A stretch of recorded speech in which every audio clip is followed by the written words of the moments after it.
It's Christmas in Rome in 2024 and there is so much news. In this video, I'm going to tell you where to see the best Christmas trees in Rome, explain what's different and special this year, and give you some ideas for things to do in Rome during the Christmas and New Year's holidays in 2024 and 2025. One big change is that until recently, our main Rome Christmas tree was in Piazza Venezia. But since that square is currently an open-air construction site, as of last year, the city's Christmas tree moved to Piazza del Popolo, and that's where it is again this year. It doesn't have quite the same impact as with the Complesso Vittoriano behind it, but it's still a beautiful tree in a beautiful piazza. Speaking of renovations, many of you know that this past year, the city has been full of restoration projects, resulting in many of the city's most beautiful and most famous sites and fountains covered in scaffolding. You might also know that a lot of that work was related to preparing the city for the upcoming 2025 Jubilee.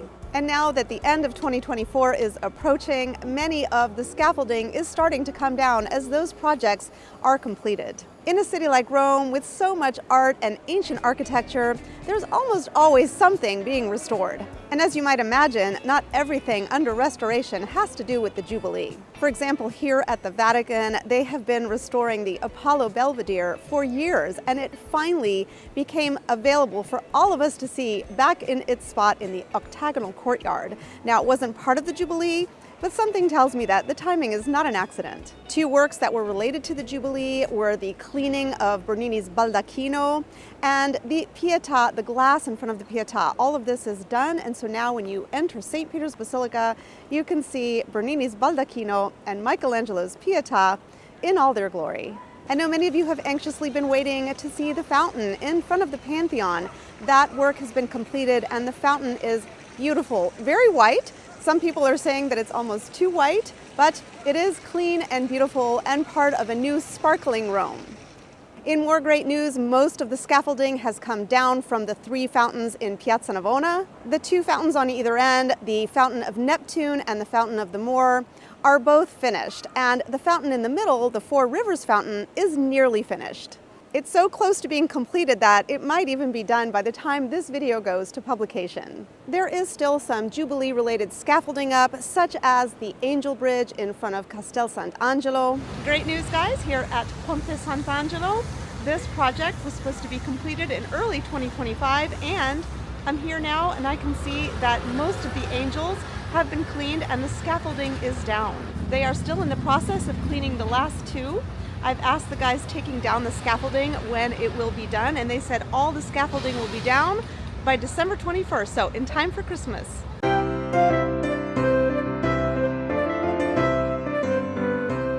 Guys, one of my favorite things to do is to come to St. Peter's Basilica at night. It closes at 7, so if you come down here anytime from 5 o'clock on, it's night, and you have the most amazing views of the Christmas tree. And as a bonus, if you climb the dome, you can see that tree from above in the dark. It's amazing.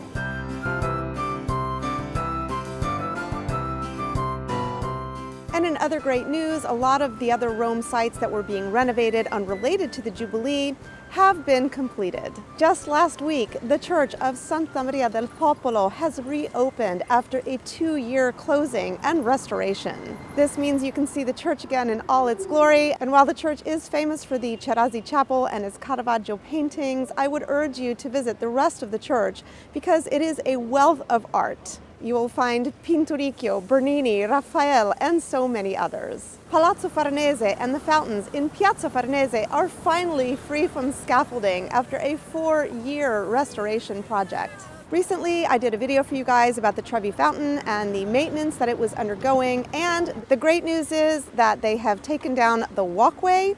They are taking down the scaffolding, and it should be back to its old self before Christmas, if not by the time this video gets to publication. I'm linking to the Trevi Fountain live cam in the description below, so you can follow its progress on a daily basis, as I am doing. Besides all this news and the beautiful sights to see, what else can you expect in Rome at Christmas? The most traditional Christmas thing in Italy is actually the nativity scene, or presepe in Italian.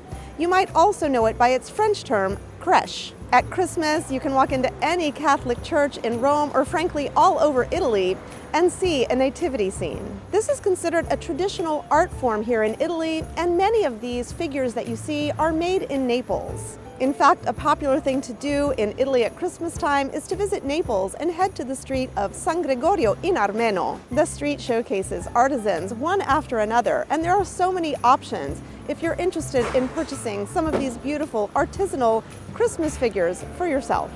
If you visit other cities and churches around Italy at Christmas time, one thing you'll notice is that the nativity scenes of each place reflect the local dress and tradition.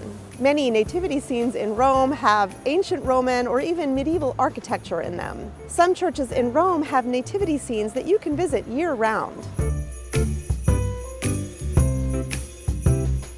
One thing you'll notice about the nativity scenes that are put up during the Christmas holidays is that until December 24th, they feature an empty crib in the manger. From December 25th onwards, the baby Jesus will be there. Permanent nativity scenes, on the other hand, always feature the baby Jesus. While you can easily see nativity scenes all around Rome in the piazzas and obviously in the churches, here are a few you might not want to miss. You can easily see the nativity scene in St. Peter's Square. Typically, these nativity scenes are life-size and they change every year. The nativity scenes are donated from different regions around Italy. And as I mentioned before, you'll notice this in the way the characters are dressed and in the background design. If you go inside of St. Peter's Basilica, you'll also see a nativity scene there.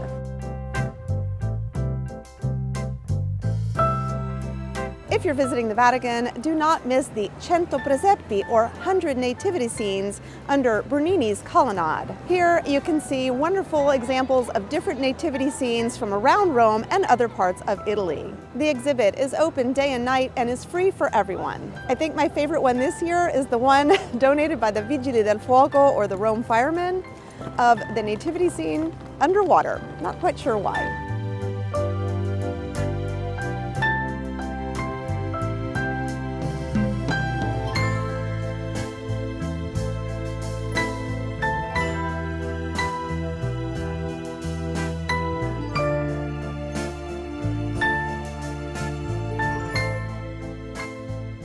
Do not miss the nativity scene on display year-round in Santa Maria Maggiore. It was designed by Arnolfo di Cambio in 1291. Made of Carrara marble, the sculpture group is the first nativity scene known in art history. So if the nativity scene is the most traditional Italian thing at Christmas, what about trees and Christmas markets? Both Christmas trees and Christmas markets are traditions that you'll find more in the north of Europe and in the north of Italy as well, but really not so much in Rome until recently. As far as Christmas markets go, that traditional Northern European style of Christmas market is not something you're going to find here in Rome, although you will find it in Florence. I did a video for you guys about this last year, so you can check that out if you want to see the difference between the Florence Christmas market and the Rome Christmas market here in Piazza Navona. So yes, I'm here in Piazza Navona, as we talked about before, and the Christmas market is in full swing. If you are looking for the Rome Christmas market, this is it.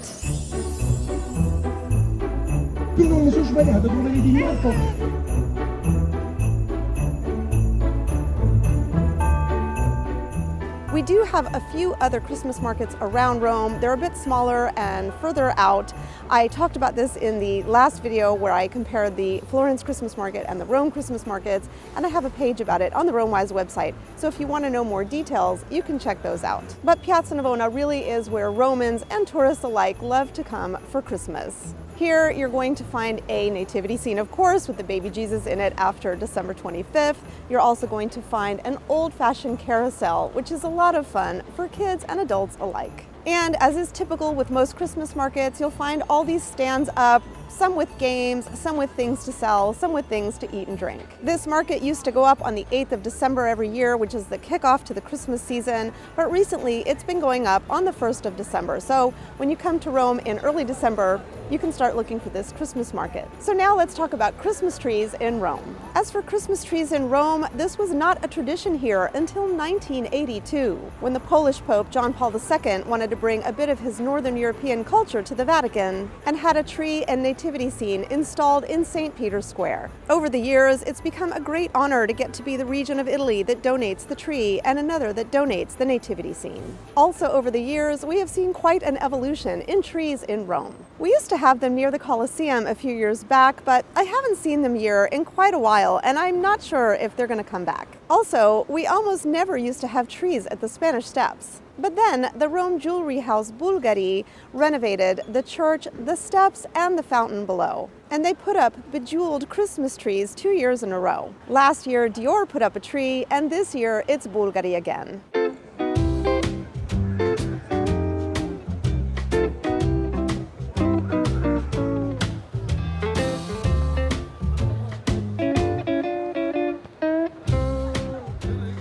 As you might expect, the Bulgari tree is pretty sparkly. I think it is beautiful day, afternoon, and night. But probably it is most special at night when you can see it against the dark sky and you can see the lights of the Spanish Steps on the Via dei Condotti and all around the square. Now that we've had trees at the Spanish Steps a few years in a row, I kind of like it. What do you guys think about the tree here, this Bulgari tree? I really love it. Please let me know what you think in the comments below. I would love to hear your thoughts. Just a quick note about Christmas trees. In 2017, we got this Christmas tree that arrived dead.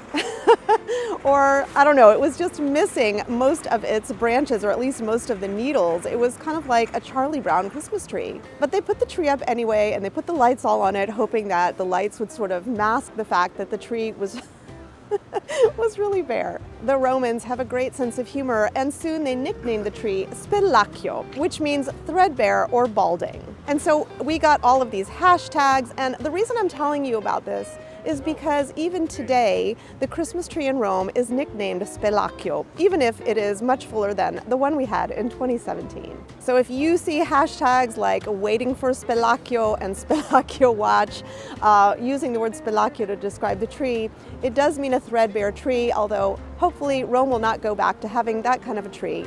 But to be honest with you, I don't know, I had quite a soft spot for it, and I think many of us did too. As I mentioned at the beginning of this video, the main tree we used to have in Rome was at Piazza Venezia. But because of the massive construction project going on there, it is not possible to have the tree there. And so it has moved to Piazza del Popolo. Arguably, the tree in Vatican Square, the tree at Piazza del Popolo, and the tree at the Spanish Steps are the three most beautiful and biggest trees in Rome. But you will see them around in other piazzas. There's one at Campidoglio, there's one in Piazza San Lorenzo Lucina. So if you just walk around, you'll see some smaller trees, but those three are the big ones. If you celebrate Hanukkah and you're in Rome and you want to participate, head to Piazza Barberini, where you can see a giant menorah. If you're wondering what to do on Christmas Day, of course, the Colosseum and Vatican museums are closed. Most of Rome's main sites are closed, but churches are open, including St. Peter's Basilica. You can come down here to the Christmas market, and what most people do is simply walk around and enjoy the city. You could also, of course, engage in a long Christmas lunch. Make sure to book that in advance.